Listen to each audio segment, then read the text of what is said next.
Magandang araw po sa inyong lahat. Sana matapos niyong panoorin itong aking vlog ay makapag-subscribe kayo sa aking YouTube channel. At sana matapos niyong panoorin itong vlog kong ito, paki-hit na rin yung notification bell para every time na nagkakaroon ako ng bagong vlog ay palagi kayong manonotify. At yung isang request ni Sir Bong, sana itong vlog kong ito ay ma-share nyo sa inyong mga kaibigan, sa inyong mga kasamahan at importante sa inyong mga co-teachers. At yung pang isang request ni Sir Bong, favor nyo na lang kay Sir Bong kasi dyan sa mga vlog ko ay marami nang lumalabas na ads. Sana pag lumalabas yung mga ads, huwag nyo siyang i-skip. Papanoorin nyo ng buong buo lahat ng ads na lumalabas dyan sa aking vlog.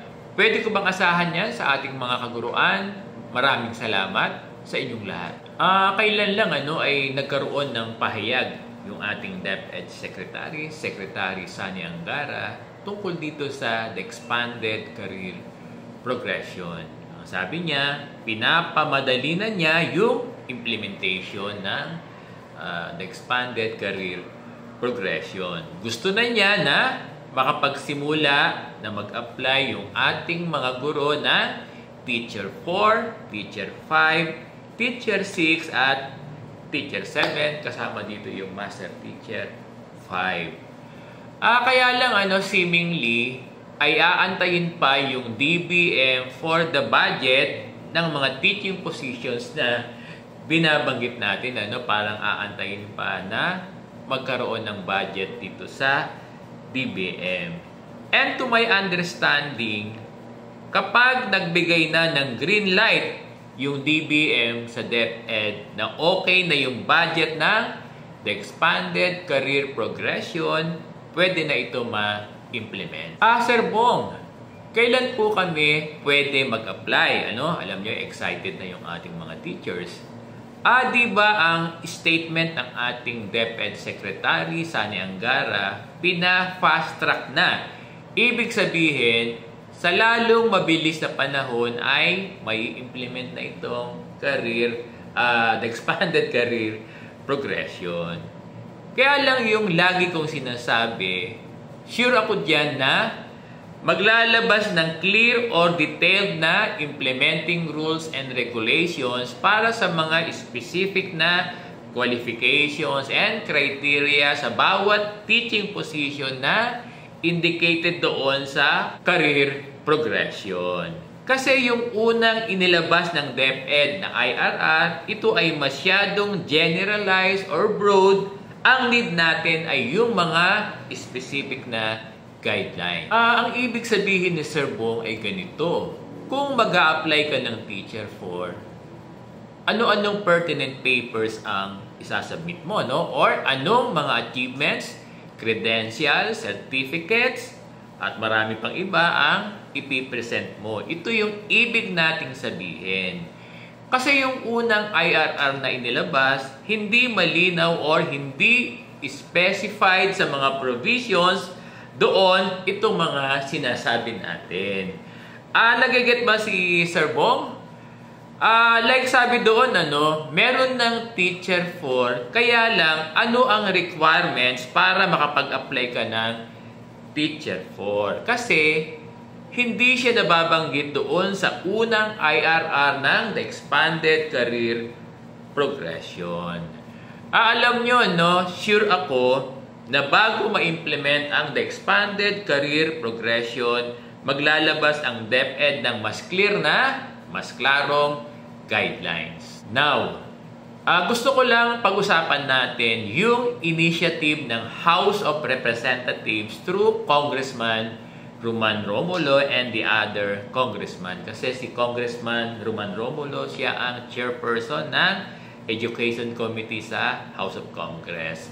Kasi meron silang sariling sponsored bill ng the Expanded Career Progression. At base sa statement ni Congressman Romulo, itong bill na ito about career progression ay in progress. Ibig sabihin, magiging batas ito. Sir Bong, ano po ba itong inilabas ng DepEd na IRR ng the Expanded Career progression. Itong inilabas ng DepEd ay product ng isang executive order ni former President Rodrigo Duterte at ito ay initiative at version ng DepEd. Ang ibig mong sabihin, Sir Bong, meron pang ibang version ang the Expanded Career Progression. Alam nyo, parang ganito ang lumalabas. Kasi may ginagawang hiwalay na batas sina Congressman Romulo about the expanded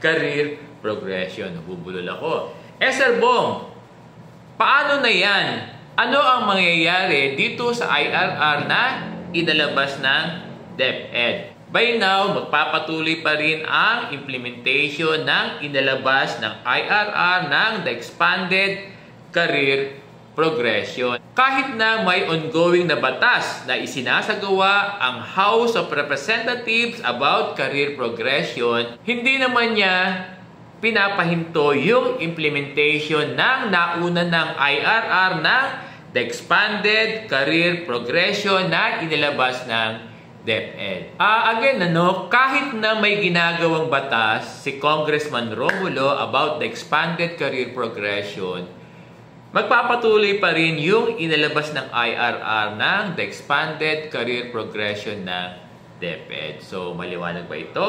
At alam nyo, hindi lang ang House ang may version ng the Expanded Career Progression. Even si Senator Win Gatchalian, na chairman ng Education Committee ng Senate, ay meron din siyang ongoing bill ng the Expanded Career Progression. So, lumalabas na magkakaroon ng tatlong version yung the Expanded Career Progression. So, magulo ba? Hindi siya magulo. Lahat ito ay makakatulong sa ating mga guro. Kasi ang mangyayari niyan, yung bill ni Congressman Romulo at bill ni Senator Win Gatchalian, pag-iisahin naman nila yan. At ang lalabas, magkakaroon ng isang batas tungkol sa career progression.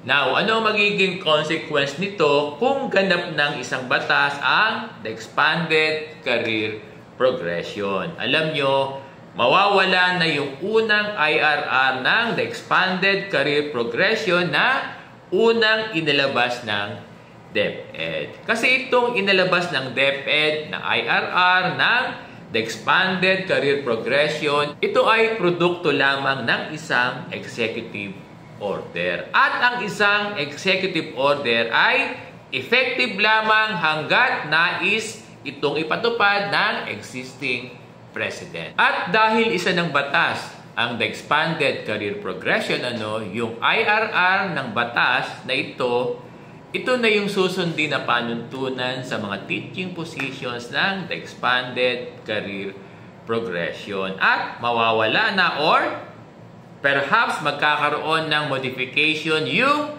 unang IRR ng the Expanded Career Progression.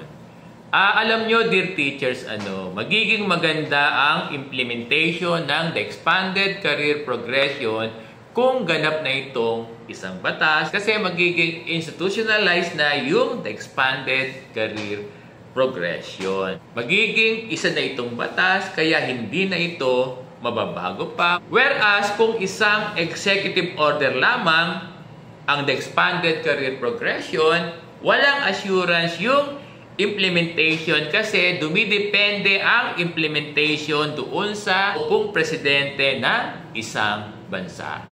Meron ba kayong natutunan sa diniscuss natin ngayon? Maraming salamat sa inyong lahat.